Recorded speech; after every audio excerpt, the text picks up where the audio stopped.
মুরব্বিকে কত করে বললাম যে আপনি আমার বাসায় চলেন, কিন্তু উনি বলছে আমি হাঁটতে পারবো না, তাই এখানেই বসবো। আর আমার বেবি তো ওনাকে পেয়েই কোলে ওঠা শুরু করে দিয়েছে।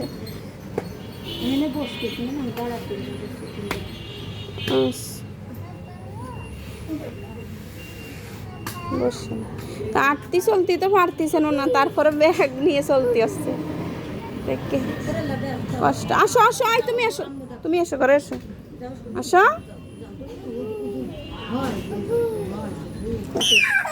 কি অবস্থা দেখ, দাঁড়ান আন্টি, এই পা কি ভেঙে গেছিল? হ্যাঁ, আরে তারপরে এই অবস্থা এটি বেড়াতে আসছে। নেন নেন, ধরেন ধরেন আন্টি। হ্যাঁ, কালিয়া, ও এসে যাবেন কেমনে এত কষ্ট করি।